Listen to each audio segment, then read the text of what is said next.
Yang ku perlu, ku mau selalu mendengar suaramu. Hidup dalam pengurapanmu, hidup dalam pengurapanmu, hidup dalam pengurapanmu. Suara-suara yang luar biasa. Haleluya, haleluya, haleluya. Segala puji syukur, hormat kemuliaan bagimu ya Tuhan Yesus. Kami naikkan penyembahan kami.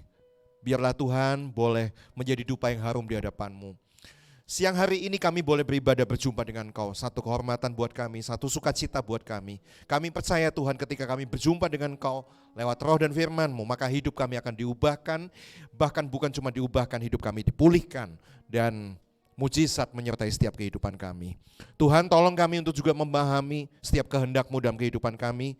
Biarlah setiap firman yang hamba sampaikan saat ini, biarlah sungguh-sungguh boleh membawa satu dampak kemenangan, pemulihan dalam kehidupan kami. Berbicaralah, kami sudah siap mendengar. Terima kasih Tuhan Yesus. Kami naikkan syukur kami dalam satu nama.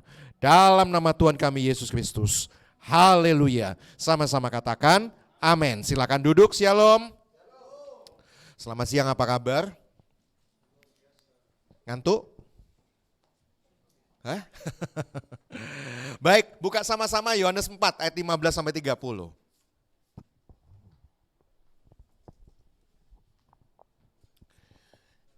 Yohanes 4 ayat 15 sampai 30.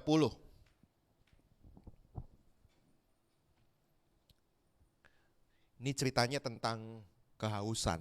Ya, panas-panas kayak gini kan banyak yang haus ya. Jadi ceritanya ada satu wanita yang dia sedang menimba air di sebuah sumur, wanita Samaria yang dicatat dalam Alkitab, dan dia ini kehausan gitu. Ya, kita baca kisahnya bagaimana ayat 15, kata perempuan itu kepadanya, kepada Yesus waktu itu, Tuhan berikan aku air itu supaya aku tidak haus dan tidak usah datang lagi ke sini untuk menimba air. Jadi siang-siang gitu nimba air. Kebiasaan wanita waktu itu nimba air tuh ya waktu pagi atau waktu sore gitu, waktu nggak panas lah. Ngapain panas-panas nimba air gitu ya. Tapi ini satu memang adegan yang lain daripada yang lain. Ada sebuah maksud yang kita bisa ambil dari sini. Kata Yesus padanya, pergilah, panggillah suamimu dan datang ke sini. Si perempuan ini kehausan minta air, tapi kemudian Yesus bilang apa? Pergi, panggillah suamimu dan datang ke sini, yaitu ke sumur itu. Kata perempuan itu ayat 17, aku tidak punya suami. Kata Yesus kepadanya, tepat katamu bahwa engkau tidak punya suami. Ini Yesus sedang nyindir nih. Oh, gak punya suami, sip, betul omonganmu, kamu gak punya suami. Padahal di rumah kamu itu siapa itu, ya kan? Dikatakan apa? Ayat 18, sebab engkau sudah mempunyai berapa? 5 suami. Dan yang ada sekarang padamu bukan suamimu. Sudah ada 6 laki-laki bilang gak ada suami. Oke, bener omonganmu gak punya suami ya. Memang yang ke-6 itu kan bukan suamimu, tapi apa? Simpenanmu gitu kan. Hati-hati, Yesus tuh tahu segalanya gitu ya. Ketika kita bohong juga Tuhan Yesus tahu gitu. Tepat katamu engkau tidak punya suami. Terus ayat 19 kata perempuan itu padanya, Tuhan nyata sekarang padaku bahwa engkau seorang nabi. Wah, si wanita ini mulai takjub. Kok tahu gitu ya? Kok apa namanya?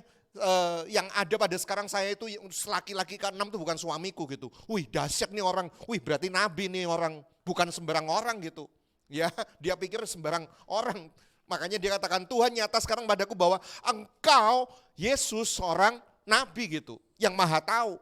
Terus dikatakan apa? Nenek moyang kami menyembah di atas gunung ini. Tetapi kamu katakan bahwa Yerusalemlah tempat orang menyembah. Kebiasaan orang Yahudi waktu itu menyembah Tuhan Allahnya di Yerusalem. Nah, si perempuan ini minder, kamu nabi ya, cuman kok kayaknya kita beda gitu. Karena apa? Kebiasaan bangsa kita bukan menyembah di Yerusalem, tempat biasanya orang Yahudi menyembah. Jadi kayaknya Tuhan kita beda gitu. Kita menyembahnya tuh di sini, di atas gunung ini.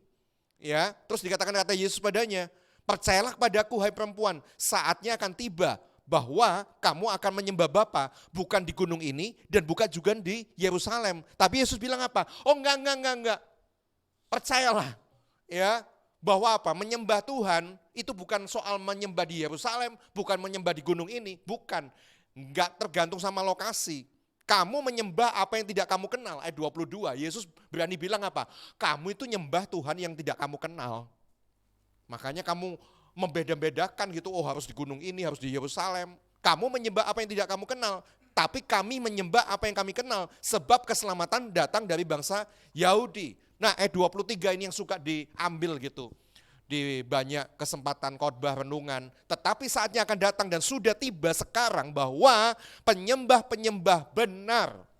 Penyembah-penyembah benar. Nah ini saya mau bicara tentang menyembah. Ya, hari ini saya mau bicara tentang menyembah. Penyembah-penyembah benar akan menyembah Bapa di dalam roh dan kebenaran. Sebab Bapa menghendaki penyembah-penyembah demikian. Penyembah-penyembah demikian itu penyembah-penyembah yang benar. Penyembah-penyembah yang benar itu gimana? Menyembah dalam roh dan kebenaran. Nah sudahkah engkau menjadi penyembah-penyembah yang seperti itu? Penyembah-penyembah yang benar. Terus dikatakan apa?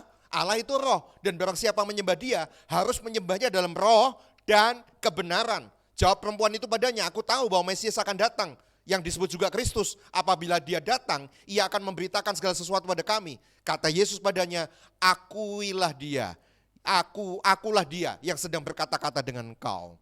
Wah, wanita ini gak nyadar gitu bahwa dia sedang bercakap-cakap dengan Yesus Tuhan. Ya, pada ayat 27 dicatat pada waktu itu datanglah murid-muridnya dan mereka heran bahwa Yesus sedang bercakap-cakap dengan seorang perempuan. Tetapi tidak seorang pun yang berkata, apa yang kau kehendaki atau apa yang kau percakapkan dengan dia. Maka perempuan itu meninggalkan tempayannya di situ. Perempuan itu setelah berjumpa dengan Yesus yang dia sebut nabi, yang tahu segala sesuatu tentang dirinya, apa akibatnya, dampaknya? Sampai ditinggal tempayan. Tempayan itu soal pekerjaan. Ya, jadi sampai pekerjaannya itu mungkin sudah gak penting lagi buat dia. Dia kepengen gitu menyembah Tuhannya yang benar.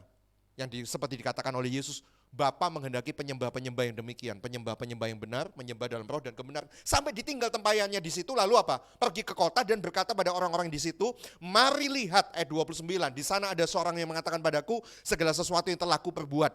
Mungkinkah dia Kristus itu? Ditinggal kerjaannya, tempayannya, lalu kemudian apa? Orang yang sudah berjumpa dengan Tuhan, orang yang menyembah Tuhan, sudah gak penting lagi yang lain-lain yang duniawi. Yang ada dalam hatinya setelah dia berjumpa dengan Tuhan itu, dia ingin memberitakan pada mereka yang lain.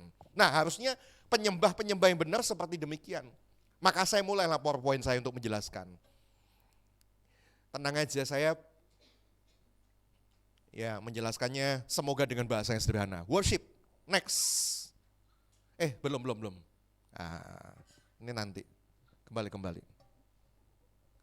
Sekarang pendahuluan, saya mau nanya.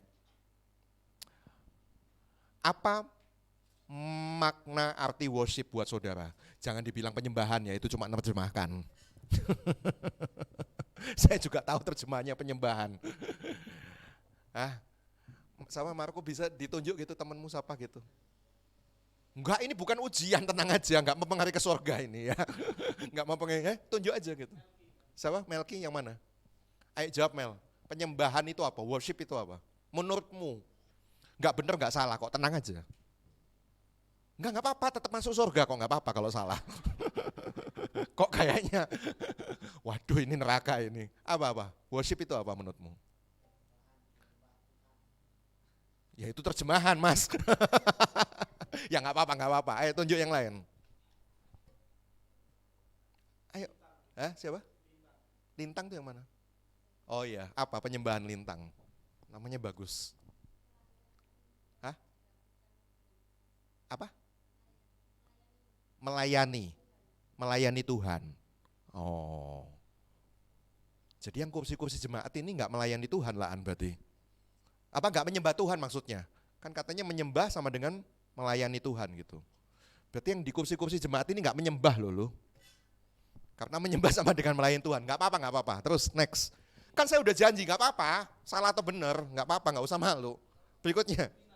Siapa? Vina. Hai Vin. Apa? Komunikasi sama Tuhan. Apa bedanya dengan doa? Ya enggak apa-apa. Komunikasi sama Tuhan itu menyembah. Satu lagi. Siapa? Yang dipilih cewek-cewek melulu. Mana siapa? Siapa ya? Mega. Mana Mega? Oke, apa Meg? Panggilannya kok Meg sih?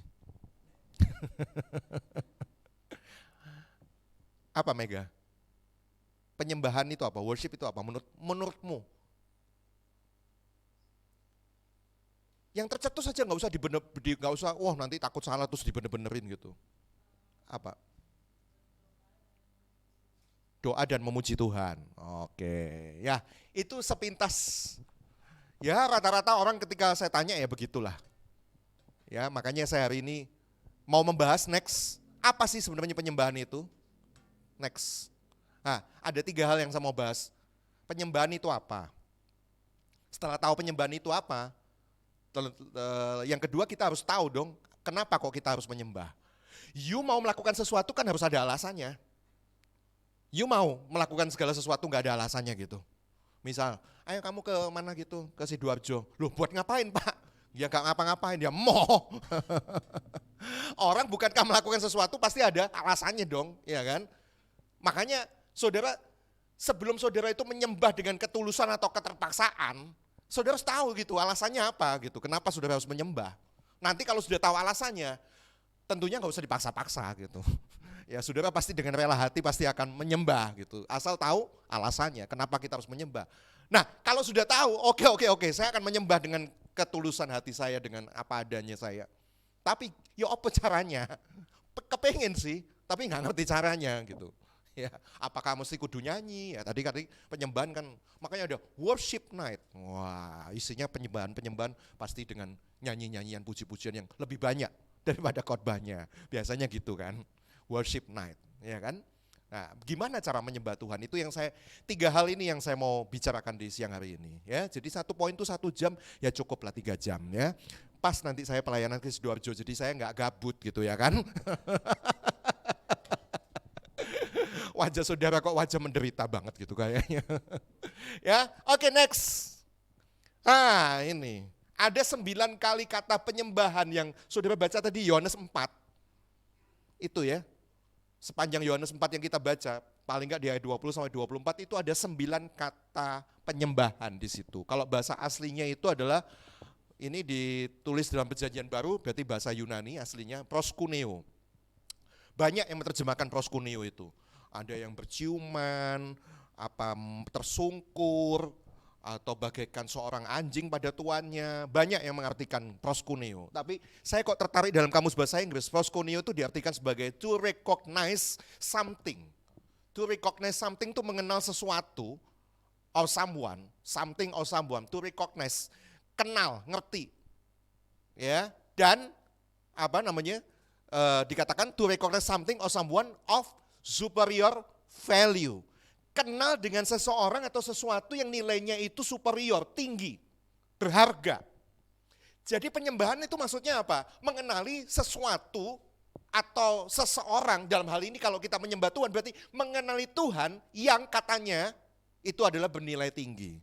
Masih katanya kan belum tahu. Tapi nanti saudara saya ajak benar-benar untuk sungguh-sungguh memahami. Makanya seorang worship leader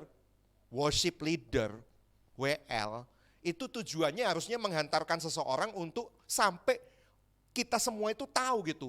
Oh, ketemu dengan sesuatu yang berharga, yang bernilai. Ketika kita ketemu dengan sesuatu, menyadari bahwa itu berharga atau bernilai, pasti sikap kita berbeda. Contoh ya. Misal, saudara itu kemudian dikasih jam tangan gitu. Dari mbah, dari engkong, dari emak misalnya. Ini loh tak kasih, ya, warisan, kenang-kenangan. Mungkin saudara ngomel gitu, aduh anak zaman kini pakai horloji kayak gini kuno banget sih. Apaan sih gitu loh. Ya mungkin kulitnya terbuat dari kulitnya itu udah mulai ada sedikit cacat-cacat dikit gitu. Ya, tiba-tiba saudara dikasih warisan kayak gitu sama emak sama engkong saudara. Saudara pakai sih ya, pakai cuman ya, tapi habis itu, kok nggak model modelnya nggak masa kini banget, dah akhirnya ditaruh, naruhnya pun sembarangan gitu, babah hilang ya wes lah, mungkin sembarangan. Tapi ketika saudara taruh yang namanya arloji antik itu, tiba-tiba ada seorang yang ngerti pakar barang antik. Loh, kamu kok bisa pegang itu? Itu koleksi jam tangan dari sejak abad ke-16 dan itu unik dan itu custom, cuman satu-satunya di dunia. Dan saya bisa perkirakan itu nilainya 10 miliar. Wah, kira-kira sudah berubah nggak sikap saudara? Yang awalnya tadi, malu gitu ya, malu gitu make, naruh sembarangan, hilang ya gak popo lah, tambah kebenaran. Akhirnya ketika saudara tahu itu nilainya 10 miliar, tentu kamu akan gak sembarangan lagi kan, pasti akan berubah gitu. Ya, bahkan mungkin saudara misalnya, ini nanti kalau kulitnya kamu servis, ya, kalau kamu servis, ini nilainya bisa meningkat 2 kali lipat, 20 miliar. Lah, servisnya berapa? Ya paling 15 juta lah. Mungkin saudara pikir, mungkin kalau saudara nggak tahu nilainya itu, 10 miliar, 15 juta untuk servis, saudara pasti keberatan kan? Ya kalau saudara pegang iPhone lah, 30 juta, servisnya 2 juta, 3 juta, ya murah kan, bayar lah. Kayak gitulah ibaratnya. Karena apa? Saudara memandang itu sesuatu yang berharga, jadi saudara nggak ngasal lagi gitu loh. Tahu itu berharga. Ya, ada dampaknya gitu dalam kehidupan saudara. Dampaknya apa? Dampaknya paling enggak saudara menilainya itu dengan sebuah pandangan yang berbeda. Wow, ini ternyata bernilai ya. Wow, ini ternyata penting gitu, sesuatu yang berharga. Saudara menyadari yang pertama tahu itu apa namanya nilai keindahannya. Terus dampaknya dalam hidupmu setelah punya barang arloji itu tentunya apa? Saudara pasti akan berubah gitu. Yang selama ini saudara nggak bisa sombong-sombongan makan di resto, terus pakai jam tangan kayak gitu 10 miliar. Jangan pandang remeh ya, saya orang kaya loh. Ya kan? Pun juga ada yang biasanya saudara biasa lakukan, saudara nggak bisa lakukan lagi. Lah kalau sudah pakai jam tangan 10 miliar, masa di warung-warung yang banyak pencuri-pencuri di situ? Daerah-daerah bahaya, kan nggak mungkin. Saudara pasti akan berbeda.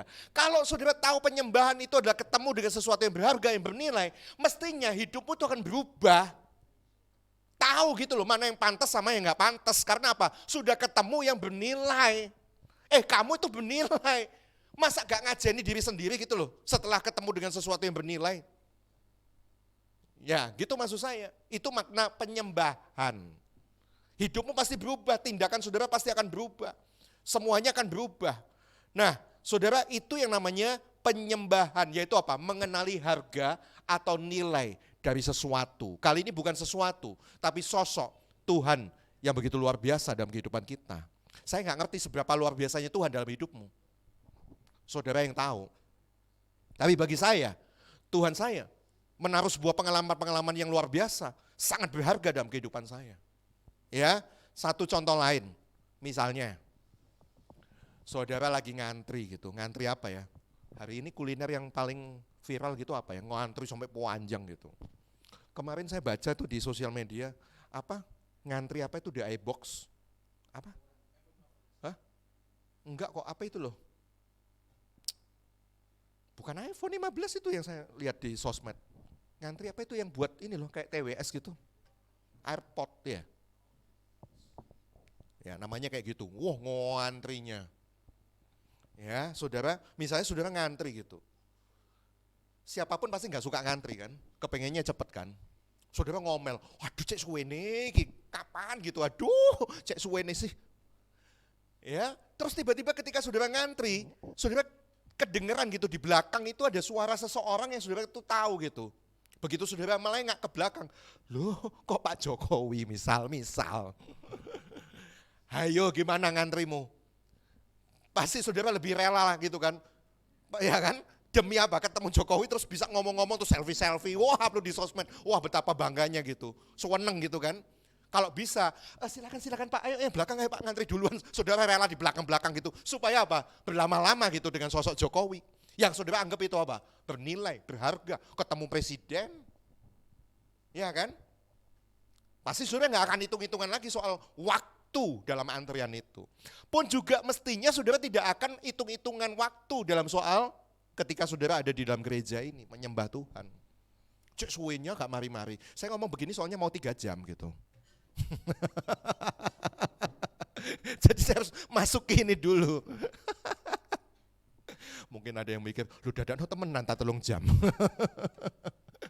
Lah ya kan, saya harus menuduh saudara dengan rasa bersalah dulu kalau saudara ngerasa lama 3 jam. Iya kan? Mestinya sudah nggak akan hitung-hitungan lagi.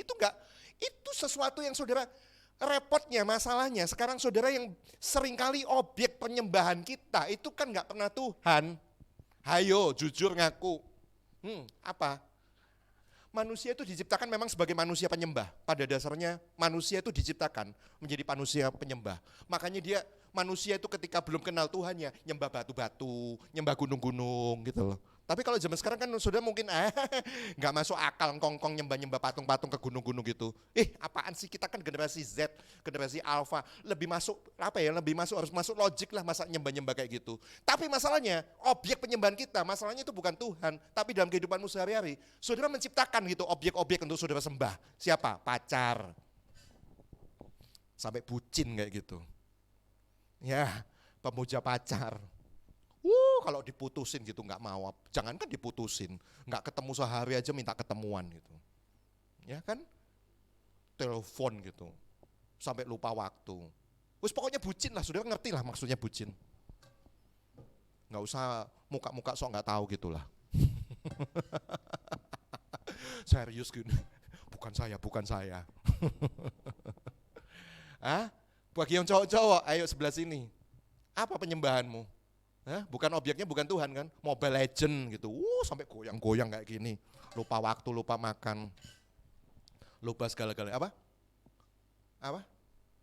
Saya pengen tahu berhala-berhala masa kini. Objek penyembahan kita kan bukan Tuhan, masalahnya sekarang sudah digeser sama yang lain. Yang berharga, yang bernilai, itu kayaknya bukan Tuhan lagi gitu. Makanya makan tenaga, makan porsi waktu yang lebih banyak daripada ke Tuhan. Ya apa ya, saya nggak ngasih pilihan enggak. Karena saya pengen kita ngaku semua, saya juga ngaku lah kadang-kadang. Bisa lupa diri gitu, lupa waktu. Ya, makanya saya ingatkan, penyembahan kita sering kita menyembah hal-hal yang menjadi kesenangan kita daripada menyembah Tuhan. Kalau misalnya sebuah arloji yang 20 miliar tadi 10 miliar atau seorang Jokowi itu bisa membuat saudara itu wow, bangga gitu mengubahkan kehidupanmu. Lah kenapa enggak gitu? Betapa besarnya mestinya perubahan, dampak ketika saudara menyembah Tuhan. Tuhan itu kan penciptanya Jokowi, Tuhan penciptanya benda-benda yang kamu sembah hari ini, orang yang kamu sembah hari ini.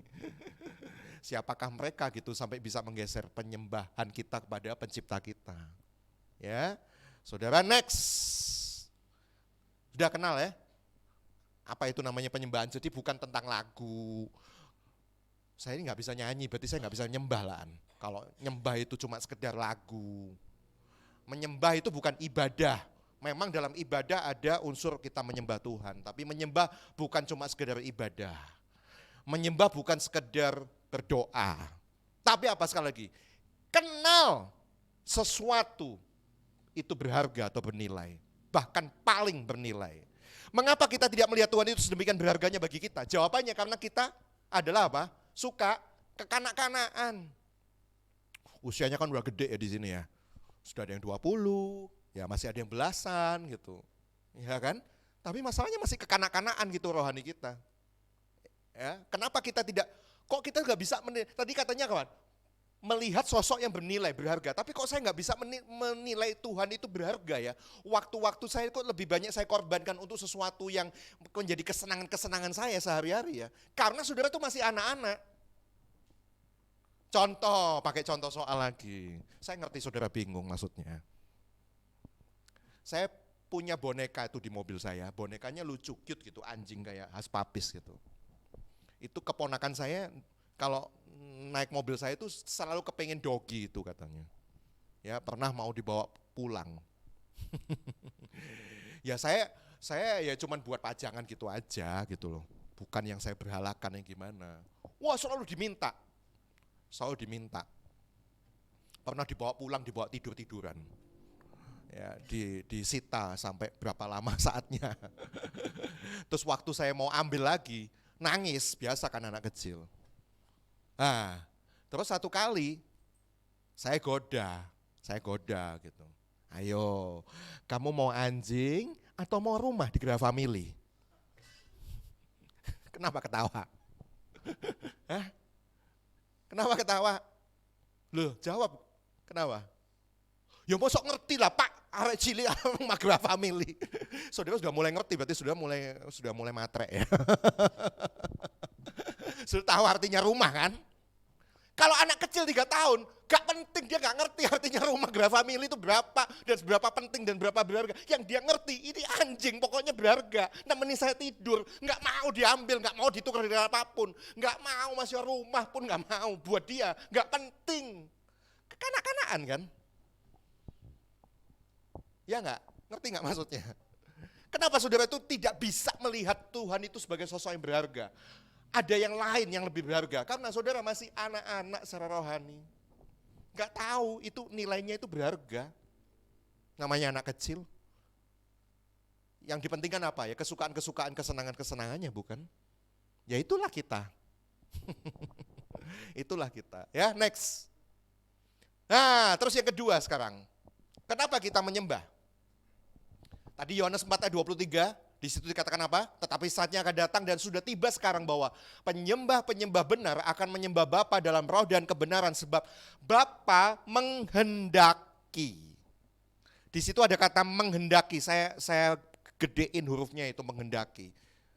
Apa makna kata menghendaki? Menghendaki itu saya menghendaki kalian untuk dengarkan. Berarti saya kepengen saudara mendengarkan. Kalau gak dengarkan, yuk gak apa-apa, gak ada konsekuensinya. Sakwalase lah, saikhlasnya, namanya juga menghendaki kok. Dihimbau gitu loh ya kan. Arti kata menghendaki kan kayak gitu. Tapi masalahnya kata menghendaki, saya kan kepo gitu, saya cari tahu bahasa aslinya lagi. Dari bahasa Yunani, zeteo. Saudara tahu zeteo itu maksudnya apa? Zeteo itu maksudnya bukan cuma menghendaki loh, tapi apa? Mencari dalam arti menuntut. Menuntut harus ada. Cari, pokoknya kudu ada. Gitu loh maksudnya. Berarti apa? Harusnya kalimat itu, ya memang bahasa Indonesia saya nggak nyalain bahasa Indonesia lah. Bahasa Indonesia itu kan kosakatanya itu kurang. To hear sama to listen diterjemahkan sama mendengar gitu ya toh. Tapi dalam bahasa Inggris beda loh. To hear sama to listen itu intensitasnya beda. Meskipun sama-sama mendengar. Ini menghendaki itu mestinya, tetapi saatnya akan datang dan sudah tiba sekarang bahwa penyembah-penyembah benar akan menyembah Bapa dalam roh dan kebenaran. Sebab Bapa menuntut harus ada penyembah-penyembah yang demikian. Gitu kurang lebih. Yang lebih pas menurut saya. Karena saya cari dari bahasa aslinya, zeteo itu menuntut harus ada. Ya, jadi bukan pilihan, bukan insya Allah. Kok Tuhan kok gila hormat gitu sih? Masa kok kita harus menyembah dia? Mungkin sudah pikir kayak gitu ya. Ngapain dia tuh kan memang udah besar gitu ya, memang harus disembah. Ngapain kok dia tuh sampai kayak gitu? Mungkin saudara pikir kayak begitu. Kok kayaknya Tuhan itu gila hormat. Kita kan paling sebel ya kalau ada orang gila hormat gitu. Ya, ada 2 jenis manusia yang menyebalkan. Yang pertama adalah yang gila hormat. Ada nggak temanmu yang gila hormat gitu? Nggak ada ya? Nggak ada. Ya puji Tuhan lah kalau ada. Adanya dikutub, nggak ada maksudnya. Ya, nyebelin kan kalau dikit-dikit, nggak disapa aja gondok. Ya, itu kan gila hormat itu. Ntar di sosmed, Instagram, yang lain pada ngucapin ulang tahun, selamat ulang tahun, terus gak diucapin ulang tahun, gak di like gitu, gondok. Langsung di unfollow, di blog. Lah itu kan gila hormat, kepengen dapat satu pujian penghormatan. Loh, saudara mungkin bisa pikir kayak gitu kan, kok Tuhan kok menuntut harus ada kayak gitu, berarti Tuhan tuh gila hormat gitu, menyebalkan kan. Nanti saya jelaskan. Terus ada 2 lagi, yang kedua tipe manusia yang menyebalkan. Dia bukan gila hormat, tapi dia itu justru suka jelek-jelekin. Pokoknya segala sesuatu itu cacat lah di mata dia. Nyebelin kayak gitu kan. Hidung kamu itu loh gimana ya perasaan kok jelek banget kayak gitu. Mbok kalau foto tuh pakai filter gitu loh dimancungin. Ada nggak temen yang nyebelin kayak gitu? Opo aja gitu dikomentari negatif. Nggak ada bagus-bagusnya pokoknya. Ada kan kayak gitu nyebelin kan? Maksud saya mau bilang 2 tipe manusia itu. Tuhan itu menuntut supaya kita menyembah dia. Itu kan tadi masih ingat kan arti kata penyembahan itu apa? mengenal sesuatu yang berharga, bernilai. Maksudnya, kenapa Tuhan itu menuntut? Bukan untuk kepentingannya dia yang gila hormat. Enggak lah, ngapain pencipta kok gila hormat. Tapi apa? Untuk kepentingan kita supaya bisa apa? Yang pertama, bisa bersyukur. Kenapa bisa bersyukur? Selalu melihat keindahan di balik segala sesuatu. Karena apa? Sudah ketemu dengan yang masterpiece-nya keindahan. Sesuatu yang bernilai. Ya, jadi artinya apa? Yang pertama, engkau bisa bersyukur, gak khawatir gitu tentang apapun juga. Karena apa? Engkau sudah ketemu kok sama sesuatu yang bernilai. Makanya Tuhan menuntut seperti demikian. Itu yang pertama, supaya kita bisa bersyukur. Ya, ada banyak orang khawatir, aduh nanti gimana nanti ya masa depanku kayak gini. Nah, kenapa kita khawatir? Karena kita tuh selalu memandang segala sesuatu dari negatifnya, overthinking. Nah ini loh, kita kan suka overthinking. Belum mikir yang enggak gitu. Yang enggak itu yang jelek-jelek terus gitu yang dipikiri. Nah, kenapa kita harus menyembah? Ketika saudara dituntut Tuhan untuk menyembah, saudara akan ketemu dengan sesuatu yang indah, sesuatu yang berharga. Sehingga apa? Tadi masih ingat kan? Yang lain-lain, yang duniawi, yang kau khawatirkan, itu jadi kayak gak penting lagi udahan. Saudara kemudian apa? Timbul rasa bersyukur. Dan yang kedua apa? Selalu bisa melihat keindahan di balik segala sesuatu, termasuk ciptaan Tuhan. Jadi kalau ketemu sama teman, engkau gak akan mengkritik terus saja gitu. Ketika kau saudara mulai menyembah Tuhan, gimana-gimana itu juga ciptaan Tuhan loh. Maka apa? Saya harus ketemu dia dan saya harus membuat dia menemukan sebagaimana seorang worship leader kita. Kita ini semua worship leader artinya. Dituntut Tuhan untuk apa? Menunjukkan keindahan temanmu meskipun dia itu dosa, meskipun kayak apapun, tapi engkau tidak menghakimi dan menolaknya, tapi apa? Menemukan sisi-sisi keindahan. Sama seperti Yesus tadi itu loh, ketemu dengan wanita Samaria tadi, mestinya kan berdosa kan? Tapi apa? Ditunjukkan, kamu tuh gak kayak gitu, ayo kamu ketika kamu tobat, ketika kamu menyembah Tuhan yang benar, kamu bisa dipakai luar biasa, nilaimu itu kemudian terangkat gitu dari seorang pendosa. Jadi apa? Jadi sahabatnya Tuhan, jadi anak-anak Tuhan. Gitu maksudnya. Jadi jangan ada dalam pikiranmu kok Tuhan itu gila hormat gitu, menuntut harus ada penyembah yang demikian. Sekali lagi bukan, semuanya itu adalah untuk kepentingan kita. Ya, percaya atau enggak nanti ketika saudara mulai menyembah, ya, semua kekhawatiran itu akan lenyap. Saudara akan mulai menemukan segala sesuatu yang lebih berharga, yang lebih menilai, yang lebih mulia.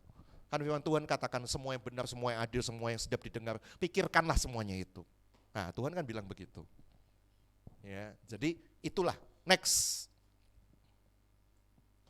Tuhan menuntut kita menyembah bukan ini. Perlunya apa? Supaya kita bisa bertumbuh dewasa.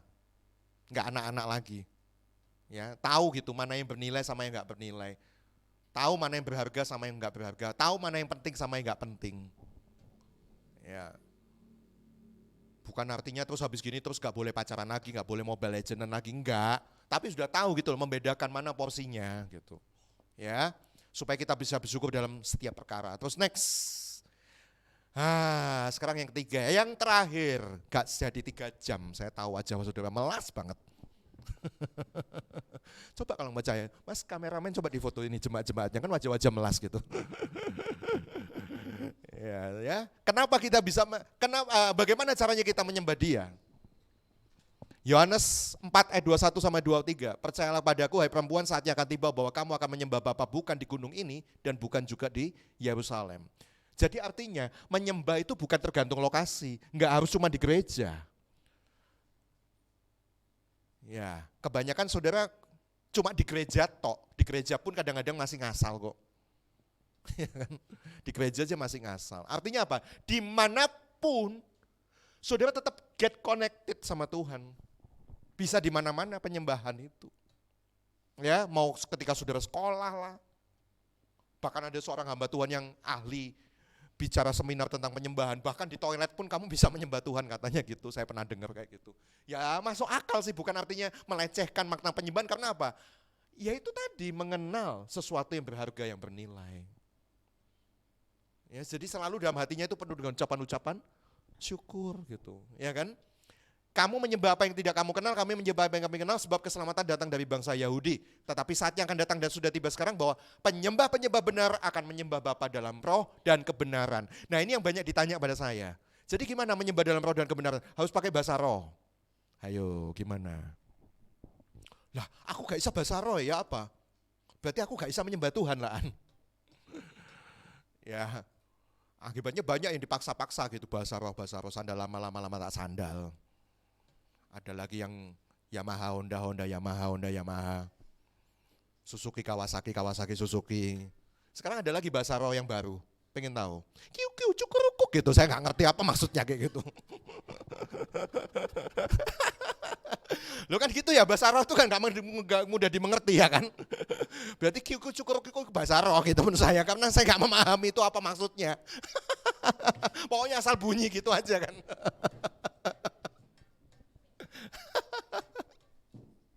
Saya tuh kadang kan suka kepoan, apa sih itu, maknanya apa gitu loh. Ya sosial media begitulah ya, banyak hal-hal yang viral. Dari yang apa, kapan hari itu nggak bahaya, itu saya cari loh, itu siapa gitu yang awalnya ngomong kayak gitu. Kamu nanya gitu ya. Ya banyak bahasa-bahasa yang nggak dipahami. Sekali lagi, apakah menyembah dalam roh itu harus pakai bahasa roh? Ya, saudara, yang saya pahami bukan demikian. Tadi itu loh, ada lagu yang bahasa Inggris tadi itu bagus sih. To worship you with all my heart and with all my soul. Maksudnya apa? Melibatkan totalitas gitu loh. Nggak ngasal, sepenuh hati, sepenuh jiwa dalam roh dan kebenaran. Itu maksudnya. Ya, jadi Bapa menghendaki seorang penyembah yang menyembah di dalam roh dan kebenaran. Di situ ada roh. Karena dia adalah roh, barang siapa menyembah dia juga harus dalam roh. Dalam roh, manusia itu kan ada tubuh, jiwa, dan roh. Orang bisa cuma menyembah tubuhnya tok. Angkat tangan gini, padahal ya pikirannya kemana-mana gitu. Hatinya nggak ke situ. Hatinya ke, habis ini mangan opo ya gitu. Atau hatinya, duh ya opo ya, buat ngerayu dia. Ya. Apa namanya? Pikirannya itu kemana-mana gitu. Tubuh, jiwanya itu mungkin sedih, tapi sedihnya nangis gitu, bukan menangis karena mensyukuri semuanya apa yang sudah Tuhan beri, tapi nangis karena kemarin habis diputus gitu. Gak nyambung gitu loh. Karena gak totalitas. Tapi menyembah dalam roh dan kebenaran artinya apa? Sudah sampai tahap roh itu artinya harus melewati tubuh dan jiwa, itu harus totalitas semuanya dipersembahkan oleh Tuhan. With all my heart and my soul. Tadi pujiannya begitu, saya suka kayak gitu. Dan ada juga dalam kebenaran, dalam roh dan kebenaran. Maksudnya apa? Ada banyak orang ngeroh, tapi gak bener. Kenapa gak bener? Kita tahu kebenaran itu bicara soal apa? Firman. Ada banyak orang menyembah, ngeroh sih, tapi akhirnya jadi sesat gitu. Aneh-aneh.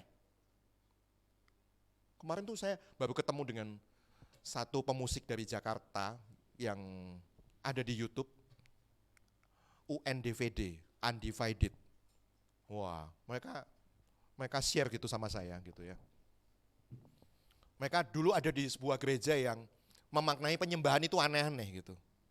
Oh kita kalau menyembah itu harus pakai tabur garam gitu Pak. Lah aneh-aneh kan. Terus kita makan bunga. Hah serius bunga dimakan? Ya ampun bunga dimakan katanya.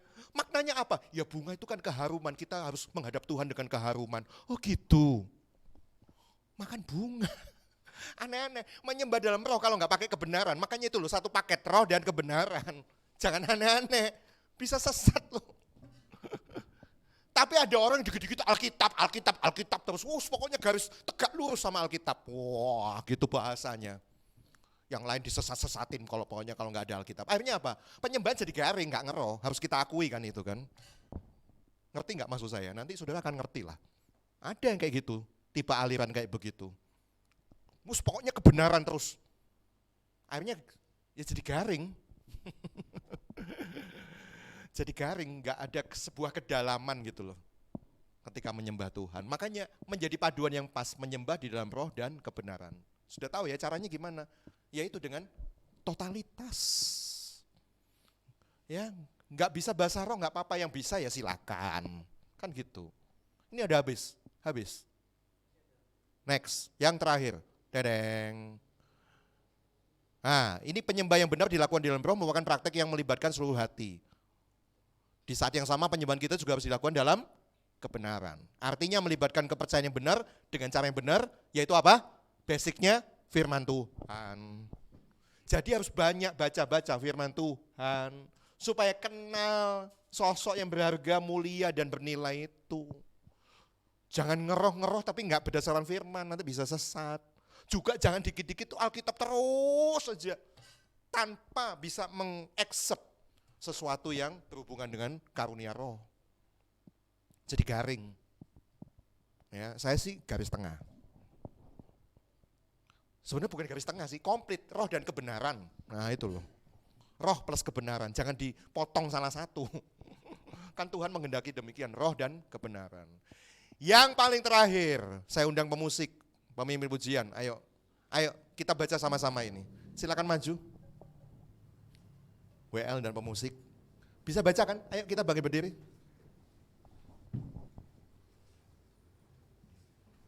Akhirnya bisa selesai, nggak sampai 3 jam. Ya, semoga saudara paham apa itu penyembahan. Ya, ayo baca sama-sama. Ini saya kutip dari salah satu tokoh rohani namanya John Ortberg. Nah, kenapa kita harus menyembah? Dan dia ingatkan kita tentang makna penyembahan itu. Ya, baca sama-sama.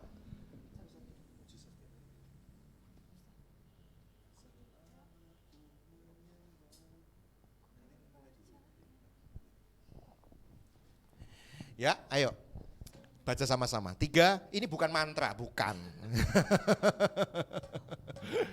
Ya, ini saya kepengen kita mengucapkan supaya kita tuh paham benar gitu sebagai kesimpulan dari apa yang saya sebutkan di tempat ini ya. Jangan khawatir, ini bukan mantra, saya nggak aneh-aneh ya. 3, 2 saya perlu menyembah karena tanpanya saya bisa lupa bahwa saya disertai Allah yang maha besar dan terus hidup dalam ketakutan. Mandek dulu, renungkan. Kenapa engkau harus menyembah?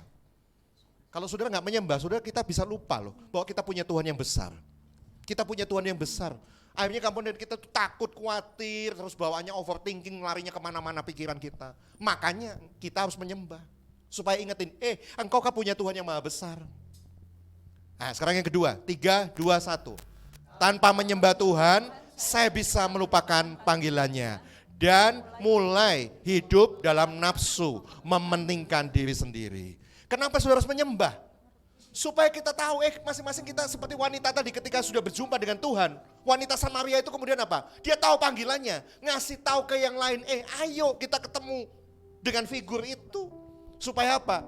Hidup kita diubahkan dan dipulihkan. Ya, kalau saudara nggak menyembah Tuhan, akhirnya yang saudara hidupi, yang saudara sembah, itu kepentingan-kepentinganmu, kesenangan-kesenanganmu itu tadi loh. Berhala-berhalamu itu tadi. Makanya kita harus menyembah. Yang ketiga, yang terakhir, ayo baca sama-sama. Tanpa menyembah Tuhan, saya kehilangan rasa takjub dan syukur kepada Dia. Kalau saudara hari ini tahu gitu, makna penyembahan, saudara harusnya takjub. Wow, amazing. Ketemu gitu dengan sosok yang luar biasa. Dan saya yakin percaya saudara sudah ketemu sih. Ketemunya lewat mana? Lewat pengalaman-pengalaman di mana engkau ditolong Tuhan. Pasti pernah kan? Nggak mungkin nggak pernah. Saya yakin saudara sudah pernah berjumpa dengan Dia. Tapi hari ini saya ingatkan, ayo kita masih bisa menjumpai Dia setiap saat, setiap waktu. 24 jam kita bisa berjumpa dengan sosok yang berharga dan bernilai itu tadi. Biarlah kiranya firman Tuhan saya hari ini mungkin sedikit panjang, mohon maaf, tapi semoga saudara menjadi jelas dan paham akan segala sesuatunya. Yuk sama-sama kita nyanyi pujian ini.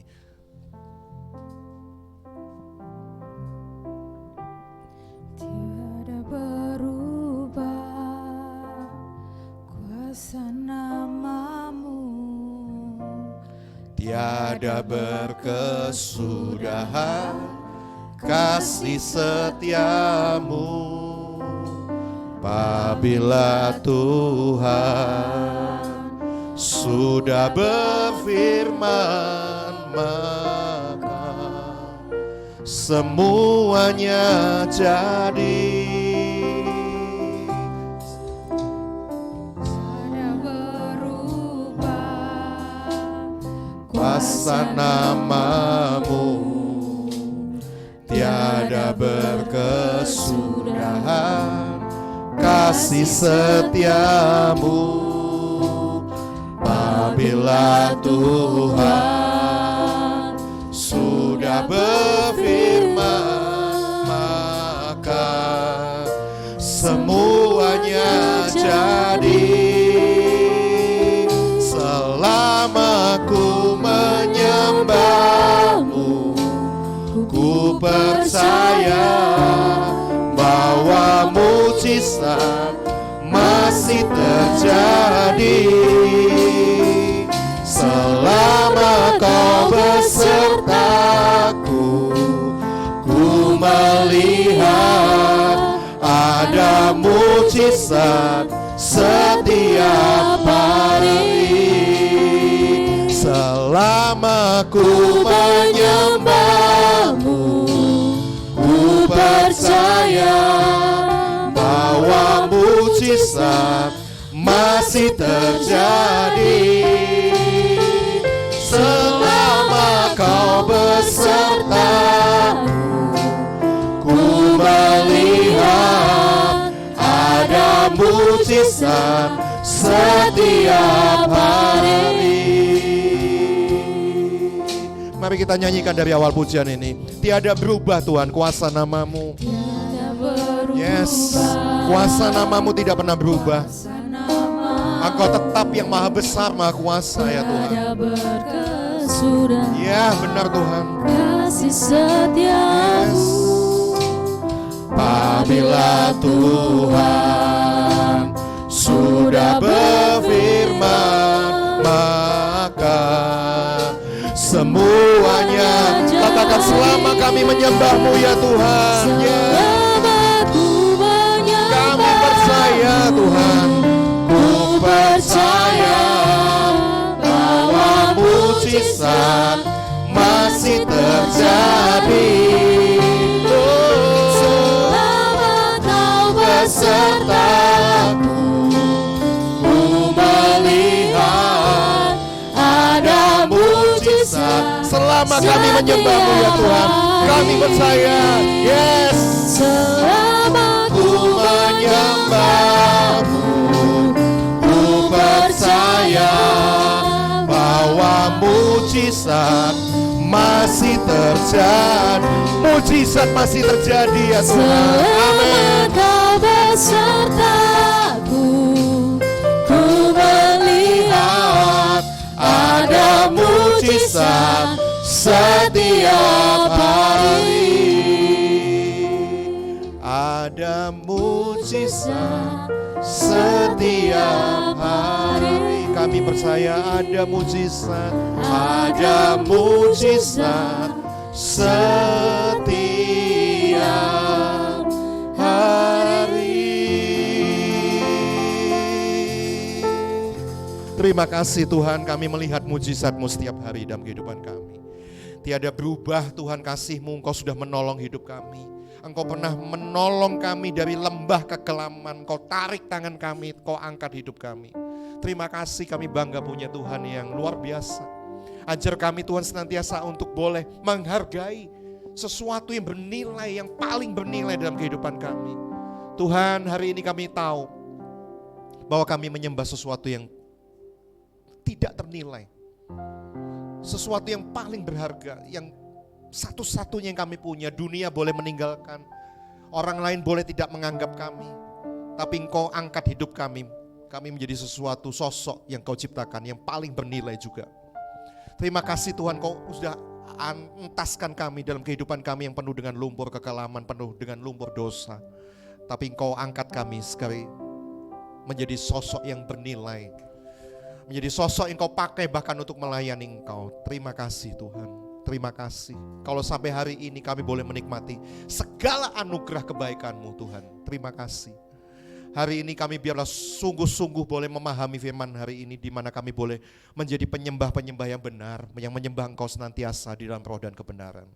Tuhan memberkati setiap anak-anak-Mu tempat ini, youth yang ada di Gereja Allah Baik Miracle Center di tempat ini. Biarlah hamba berdoa senantiasa hidup mereka dipakai untuk memberitakan pada setiap banyak orang.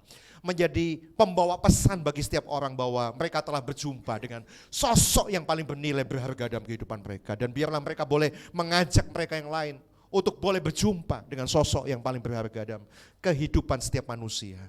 Tuhan terima kasih, memberkati yang sudah melayani Tuhan, baik dari pemusik, pemimpin pujian, soundman, multimedia, pendoa, kolektan, asyir, semuanya Tuhan di dituntun, dipelihara untuk boleh mengalami kemurahan demi kemurahan Tuhan. Hamba berdoa juga untuk koordinator, buat Marco, buat Budi, buat semuanya Tuhan, satu persatu. Mereka juga boleh mengalami perjumpaan ilahi yang luar biasa bersama dengan Tuhan, sehingga mereka boleh semakin menyala-nyala melayani Tuhan. Kau akan nyatakan mujizat demi mujizat dalam setiap kehidupan anak-anakmu. Kehidupan studi, kehidupan pekerjaan mereka diberkati, sehingga mereka boleh menyatakan kebaikan itu pada mereka yang lain. Tuhan, terima kasih, hamba-Mu terbatas dan selesai sampai di sini. Tapi biarlah kebaikan Tuhan itu terus melingkupi kehidupan setiap jemaat-Mu tempat ini Tuhan. Terima kasih Tuhan. Kami naikkan rasa syukur kami, terima kasih dengan satu nama yang ajaib. Di dalam nama Tuhan kami Yesus Kristus. Haleluya. Sama-sama katakan amin. Tuhan Yesus memberkati.